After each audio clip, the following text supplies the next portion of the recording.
તો વિરામ બાદ સ્વાગત છે આપનું સીધા ચિશુબાલી કે જ્યાં વડાપ્રધાન સંબોધન કરી રહ્યા છે। भारत की इंडस्ट्री आज इन सारी बातों ने दुनिया में अपनी एक पहचान बनाई है।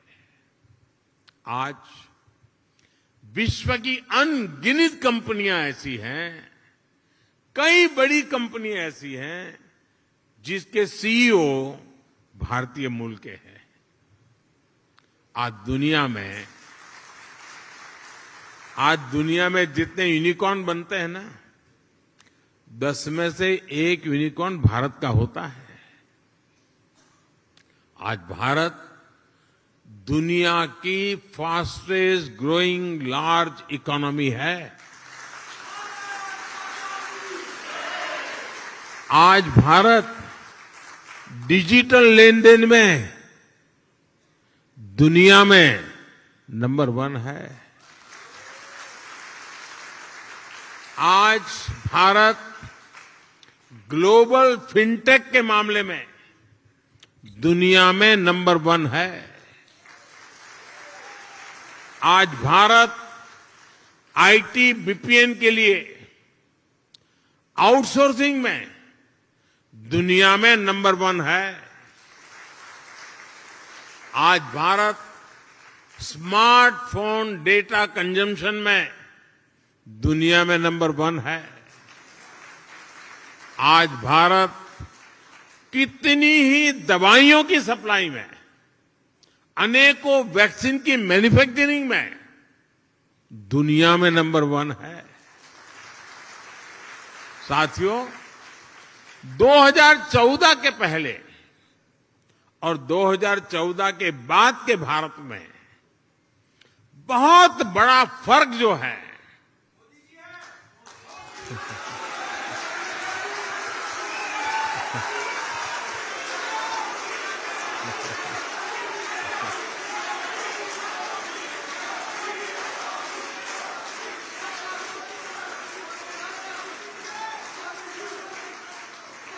वो जो बहुत बड़ा फर्क है वो मोदी नहीं है, वो बहुत बड़ा फर्क है स्पीड और स्केल में। आज भारत अभूतपूर्व स्पीड पर काम कर रहा है और अप्रत्याशित स्केल पर काम कर रहा है। अब भारत छोटा सोचता ही नहीं है।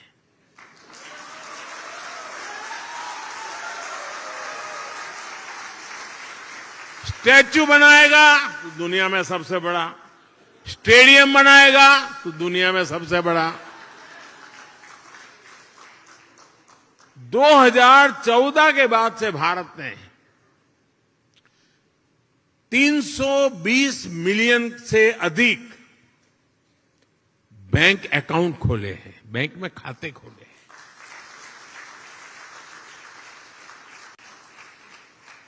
इसका मतलब ये हुआ कि अमेरिका की कुल जनसंख्या जितनी है उतने हमने बैंक खाते खोले हैं।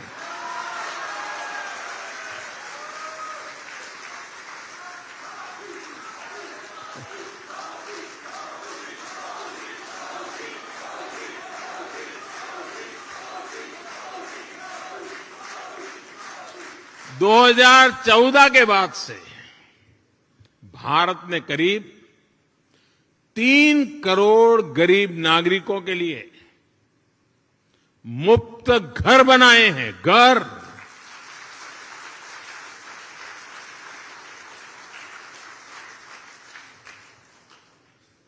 और घर ऐसे नहीं बनता है, जब घर मिल जाता है ना तो इंसान रातों रात लखपति बन जाता है।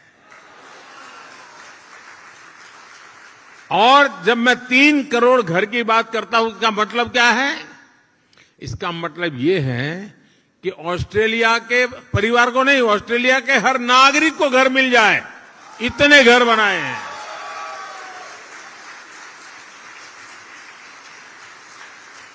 पिछले 7-8 साल में भारत ने 55,000 किलोमीटर 55,000 किलोमीटर नेशनल हाईवे बनाए हैं। यानी स्केल बता रहा हूं मैं, पूरी धरती के लगभग 1.5 चक्कर लगाने के बराबर है।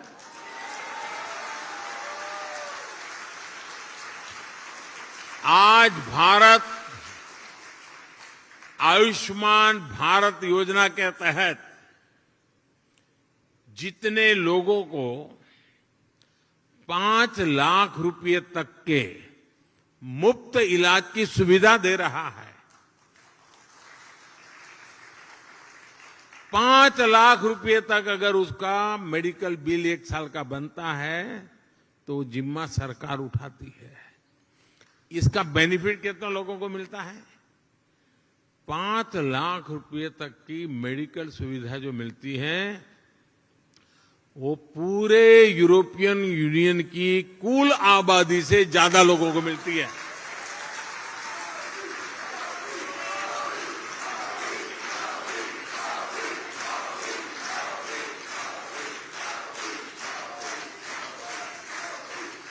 कोरोना काल में भारत ने जितनी वैक्सीन डोज अपने नागरिकों को लगाई और मुफ्त में लगाई, वो जो वैक्सीन डोज है ना, उसकी अगर मैं संख्या का हिसाब लगाऊं तो अमेरिका और यूरोपियन यूनियन उन दोनों की कुल आबादी जो है उससे 2.5 गुना ज्यादा डोज हमने हिंदुस्तान में लगाए।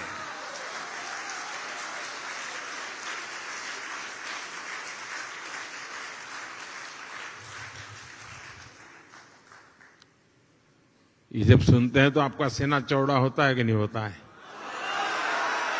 आपको गर्व होता है कि नहीं होता है? आपका माथा ऊंचा होता है कि नहीं होता है? और इसलिए मैं कहता हूं कि भारत बदला है। साथियों, आज का भारत अपनी विरासत पर गर्व करते हुए, अपनी विरासत को समृद्ध करते हुए, जड़ों से जुड़े रह करके आसमान छूने के लक्ष्य के साथ विकसित भारत बनाने के लक्ष्य को लेकर के अब निकल पड़ा है।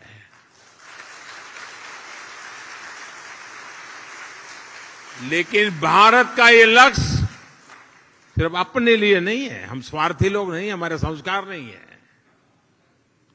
21वीं सदी में आज विश्व की भारत से अपेक्षाएं हैं, जो आशाएं हैं, भारत उसे अपनी एक जिम्मेवारी समझता है, एक दायित्व के रूप में देखता है और हम दुनिया की भलाई के लिए अपने आप को आगे बढ़ाने के लिए मक्कम है, संकल्पबद्ध है।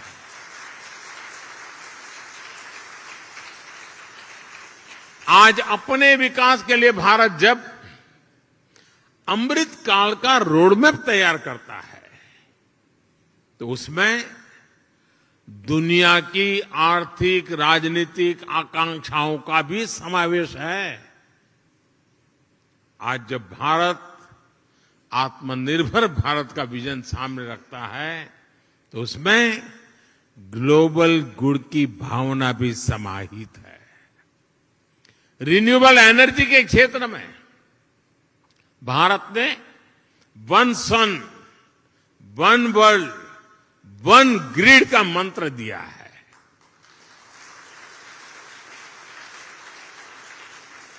वैश्विक स्वास्थ्य को मजबूत करने के लिए भारत ने वन अर्थ वन हेल्थ इसका अभियान चलाया है। क्लाइमेट चेंज जैसी चुनौती से निपटने के लिए और जो आइलैंड कंट्रीज होते हैं उनके लिए तो भारत एक वरदान के रूप में काम कर रहा है। क्लाइमेट चेंज की जो मुसीबतें हैं उसको निपटने के लिए भारत ने विश्व को मिशन लाइफ का समाधान दिया है। मिशन लाइफ यानी लाइफस्टाइल फॉर एनवायरमेंट।